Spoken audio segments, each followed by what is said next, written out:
berusaha menyalip kendaraan di depannya. Sebuah mobil minibus di kota Tasikmalaya menabrak pemotor perempuan hingga jatuh terpental.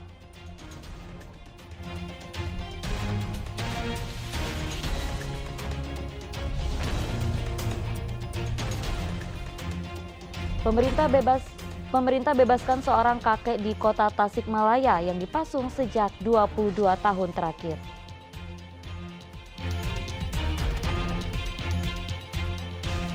Delapan perwakilan korban investasi dan arisan bodong datangi Polres Tasikmalaya Kota.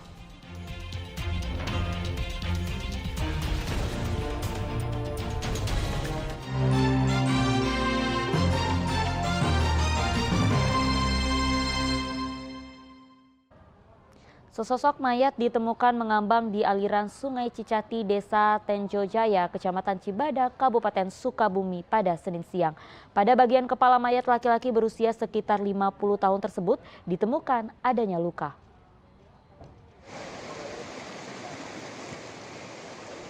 Temuan mayat yang mengambang bermula saat seorang warga hendak pergi memancing di Sungai Cicati, Kampung Tenjojaya, RT 3 RW 10, Desa Tenjojaya, Kecamatan Cibadak, Kabupaten Sukabumi.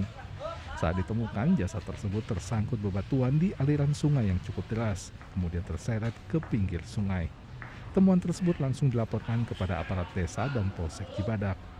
Menurut Kasih Kesos Desa Tenjojaya, berdasarkan penuturan para penggali pasir di sekitar lokasi kejadian ketika pagi hari, mayat tersebut belum terlihat. Namun ketika air sungai surut, mayat tersebut baru terlihat oleh para pemancing.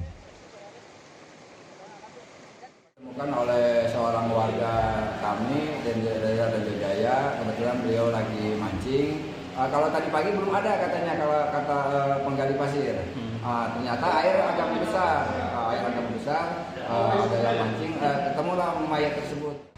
Jenazah kemudian dibawa ke Rumah Sakit Umum Daerah Sekarwangi Cibadak untuk divisum. Sejauh ini belum ada warga yang mengenali identitas korban. Saya Didi melaporkan dari Kabupaten Sukabumi. Polisi menangkap 3 pelaku pengeroyokan yang menyebabkan seorang warga meninggal dunia akibat pendarahan di kepala. Peristiwa memilukan ini dipicu masalah sepele karena senggolan di jalan dan berakhir dengan perkelahian. Setelah menggelar olah TKP dan pemeriksaan beberapa orang saksi, petugas Satuan Reserse Kriminal Polres Garut akhirnya mengamankan 3 orang tersangka yang melakukan penganiayaan. Penganiayaan tersebut menyebabkan korban Aceng Saifullah, warga Kampung Sukasirna, Desa Salam Nunggal, Kecamatan Lelas, Kabupaten Garut, meninggal dunia. Ketiga tersangka tersebut adalah R, A, dan K, semuanya warga Leles, Kabupaten Garut.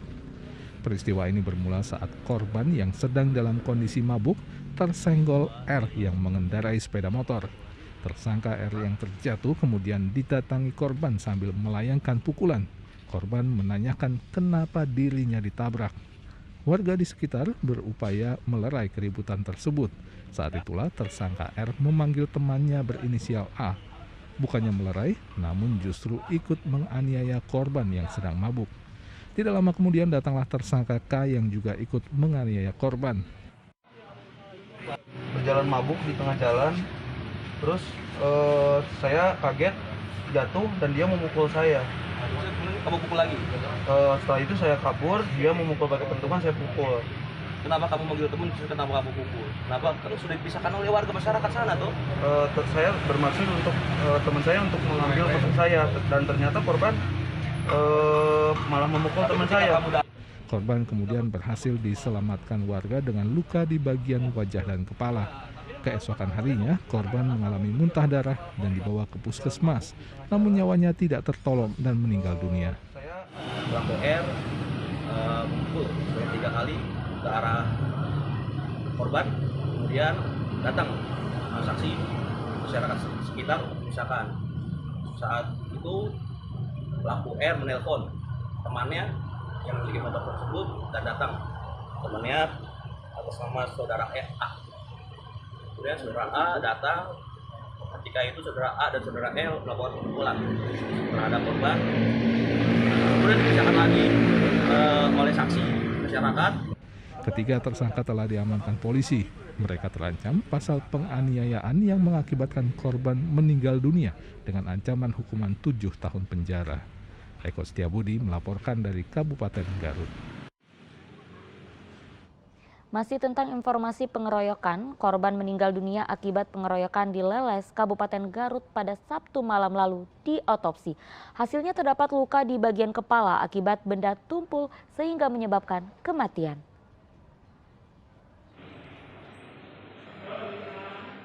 Jenazah seorang pria bernama Aceng Saifullah, warga Kampung Sukasirna, Desa Salam Nunggal, Kecamatan Leles, yang meninggal dunia akibat pengeroyokan diotopsi untuk kepentingan penyidikan. Sebelumnya, korban dievakuasi ke RSUD Dr. Slamet Garut setelah dinyatakan meninggal dunia di puskesmas. Setelah otopsi selesai, jasad korban langsung dibawa pihak keluarga untuk dimakamkan.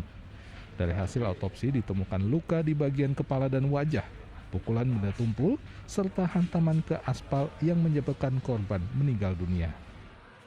Sesuai dengan otopsi adalah luka lembab di daerah kepala.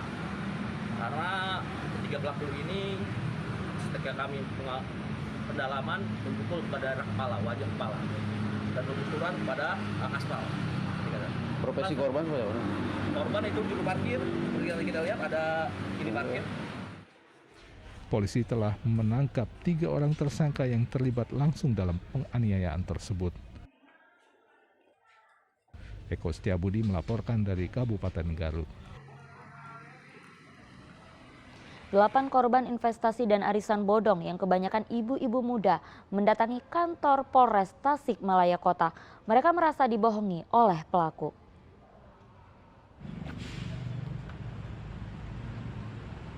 Sambil membawa hasil cetakan dari percakapan grup WhatsApp serta bukti transfer bank, 8 korban investasi dan arisan bodong mendatangi kantor SPK Polres Tasikmalaya Kota. Mereka adalah perwakilan dari 90 orang korban lainnya yang mengaku telah menjadi korban investasi dan arisan bodong. Dengan melapor kasus ini kepada polisi, mereka berharap uangnya bisa kembali. Peristiwa ini berawal saat para korban diajak temannya untuk ikut berinvestasi di perusahaan bordir dengan dijanjikan keuntungan sebesar 10% sebulan. Awalnya sejak bulan pertama sampai bulan ketiga lancar, korban mendapatkan keuntungan. Hal ini membuat korban lainnya tergiur sehingga ikut berinvestasi. Namun pada bulan ketiga kondisinya semakin sulit. Pihak pengelola uang investasi mulai sulit dihubungi, sementara keuntungan pun tidak pernah lagi diterima. Sebelum akhirnya benar-benar macet sejak bulan Agustus sampai saat ini. Bukan itu saja, ternyata para korban juga terlibat dalam arisan bodong. Para korban mengaku rugi minimum 20 juta rupiah. Investasinya dalam bentuk apa? Uang? Iya, dalam bentuk. Untuk kegiatan apa katanya?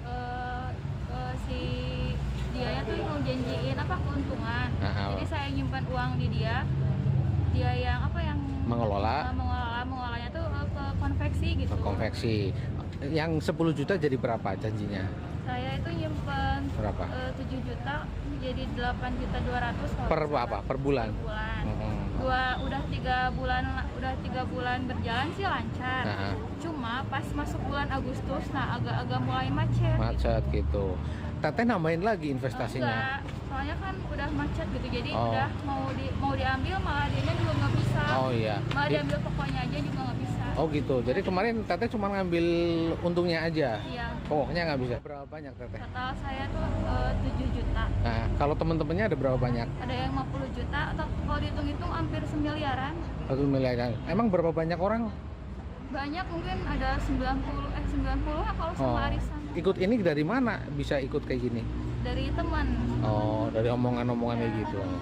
Kalau yang arisan gimana? Teteh ikut juga? Iya, ikut juga arisan. Berapa ngasihnya? Ikutan yang 10 juta, sama itu juga macet. Belum pernah dapat? Belum. Teman-teman yang udah dari bulan-bulan lalu juga udah 3 bulan ditagih-tagih terus mana gitu, sama macet. Para korban berharap pihak berwajib segera menuntaskan kasus ini sehingga uang mereka bisa dikembalikan. Eko Setiabudi melaporkan dari Kota Tasikmalaya.